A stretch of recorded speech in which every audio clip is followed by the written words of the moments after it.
خادم کی گزارش کندس یہ پشتون ادب سے واسطداران پشتون ادب یا محقق ہیں ان کی گزارش کندس تو وچن عبدالرحیم کلیوال صاحب.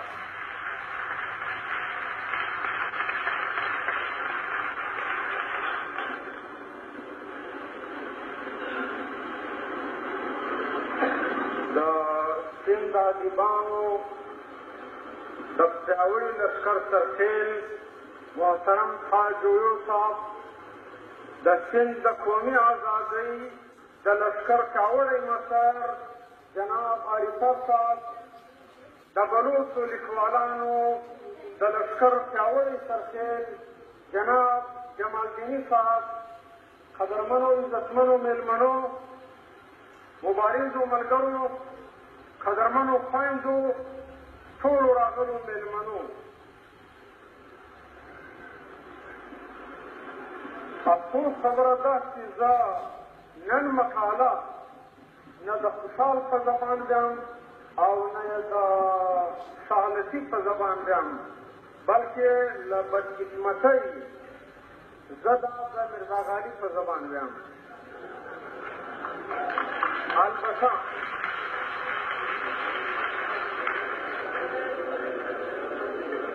سندھی دوستوں کا بہت مشہور ہوں. سندھی دوست محبت کے پتلے ہیں دنر احمد دیولا. انہوں نے مجھے اپنی سرزمین پر مہمان بنایا اور میں مہمان کے طور پر تو نہیں البتہ میزبان کے طور پر، ایک افغان کے طور پر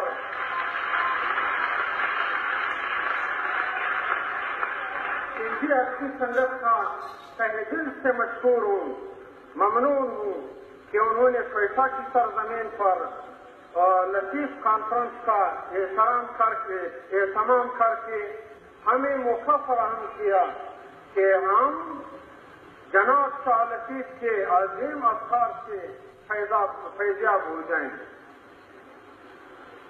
جہاں تک میرے مقالے کی بات ہے، بنیادی بات یہ ہے کہ میری علم کم ہے، اور دوسری بات یہ ہے کہ مجھے مقالہ لکھنے کے لیے بہت کم وقت ملا، تو مقالے میں غلطیوں کا فیصدی معذرت کرتا ہوں. جناب صدر کانفرنس شاہ عبداللطیف کے جد امجد میر علی 1398 میں گران افغانستان کے علاقہ ہرات سے مشہور استعمارگر امیر تیمور کے ساتھ ہندوستان آئے اور بعد میں سندھ میں سکونت اختیار کی. ڈال ہیرا فراغلی لیکن اس کے بیٹے اور جناب میر علی صاحب کو واپس ہرات چلے گئے، لیکن اس کے بیٹے اور نواسی سندھ میں رہنے لگے اور وقت گزرنے کے ساتھ ساتھ مکمل سندھی ہو گئے. سید میر علی کی نسل میں سید حبیب کے ہاں 1690 میں بیساکھ پیدا ہوا، جس کا نام شاہ عبداللطیف رکھا گیا. شاہ صاحب کی پیدائش کے وقت سلطنت مغلیہ کا دیوان ہو گیا تھا. سندھ میں کلموڑا خاندان کی حکومت قائم ہو چکی تھی، لیکن مرزا مغل بیگ ارغن کی شکل میں مغول استعمار کے بقایا جات ابھی تک سندھ میں موجود تھے.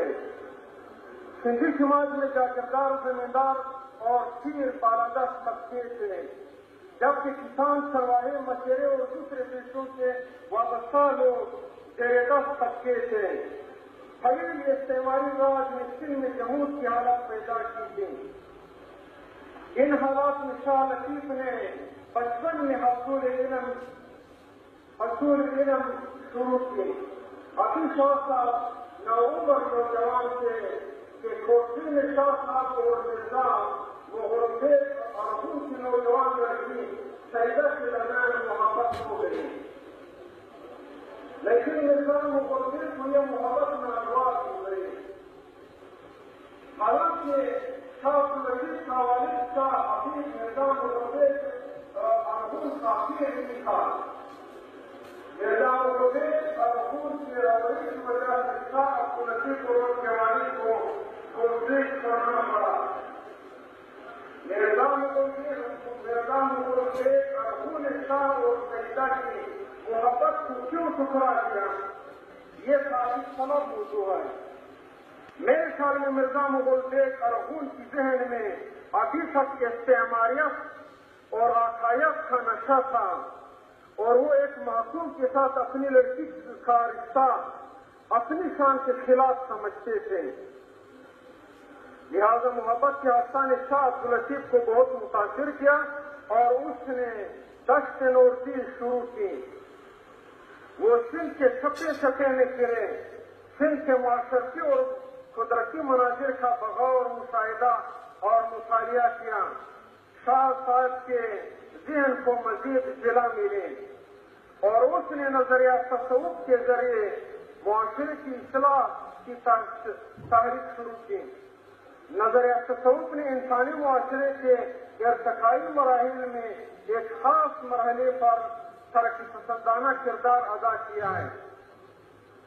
شاہ عبداللطیف نے دل پذیر عوامی شاعری اور بلند اصلاحی کردار کی بدولت معاشرے میں محبت, وطن دوستی, غیر فرقوائی اریت, محبت, لگن اور طلب کا جذبہ بیدار کیا. دریا اسلام دل نامی ایک قبیلے کے لوگوں نے مرزا مغل بیگ ارغون پر حملہ کیا اور اس کا صفایا کر دیا. اس طرح شاہ اور سیدہ کے درمیان شادی کے لیے حالات سازگار ہو گئے اور باقاعدہ نکاح ہو گئی. سیدہ کی شادی کے بعد شاہ لطیف نے کوٹھی کے قریب بادشاہ کے مقام پر اپنے تاریخ کا مرکز بنایا. لوگ جوق در جوق اس کی تاریخ میں شامل ہوتے گئے.